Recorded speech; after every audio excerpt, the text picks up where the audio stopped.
تبقوا هتتفشخوا يا اهلاويه، ما تفرحوا ما تفرحوا ما تفرحوا. السلام عليكم.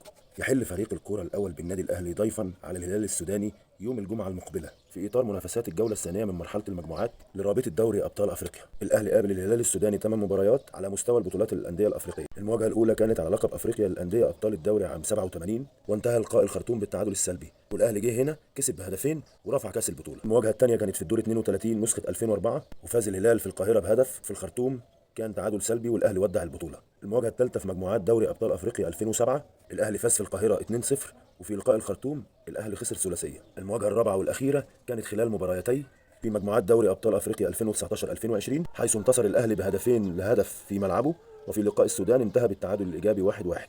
ده يا سيدي تاريخ مواجهتك مع النادي الاهلي. يا اللي عمال تقولوا هتشيلوا الطين هتشيلوا الطين، يا ابني انت كسبت هناك 1-0 بالذعر وبقله الادب وبالمقابله الوحشه وبميه المجاري. وانتظروا جحيم استاد القاهره، وما تفتكرش ناديك ده نادي. شفتوش قبل كده خد افريقيا؟ ما شفتش كاس افريقيا ده راح لنادي الهلال قبل كده؟ او سمعنا عنكم ان انتوا في كاس عالم ولا حاجه زي الزمالك عندنا هنا كده بوابين ما يعرفوش اي حاجه عن الكوره؟ دليل على كلامك انك بواب. طب تعالوا نقول كلمتين بساط كده بسرعه بسرعه عن نادي الهلال السوداني.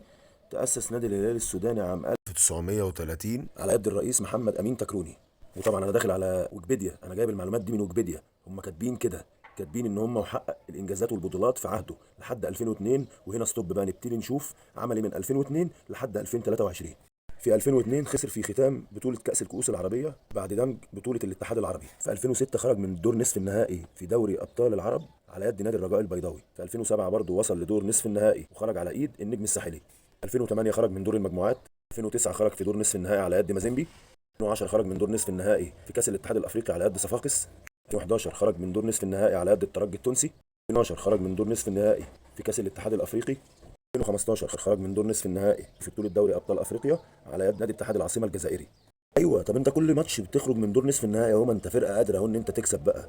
ليه كل السنين دي لحد النهارده ما خدتش ولا بطوله ابطال افريقيا من دول؟ يعني انت حصلت السودان زي حصلتنا كده حبيبتنا الزملكاويه. بلاش فتي وهري، وبلاش تقعدوا تتكلموا في حاجه. انت كمان يا زول يا زول، احسن لك تاخد عصايتك وتطلع تهش غنماتك يا زول، ولا تشجع كوره وتزعجنا يا زول.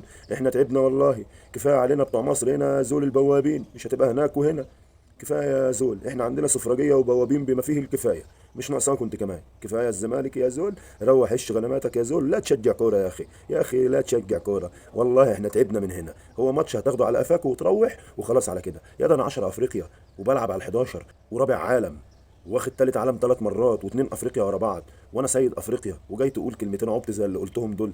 ده انت عبيط وبواب، بواب سوداني زي البوابين اللي هنا بتاعت كونيلا. نسيت اقول صحيح حاجه مشهوره في زول النهارده، بما ان الواحد صايم يعني. اشرب على الفطار تانك وانسى اللي حصل من البنك. نهاركم اهلاوي، اهلاوي انا والفخر ليا. انت 10 افريقيا، انت سيد افريقيا، افخر كده بناديك وقول انا اهلاوي. السلام عليكم.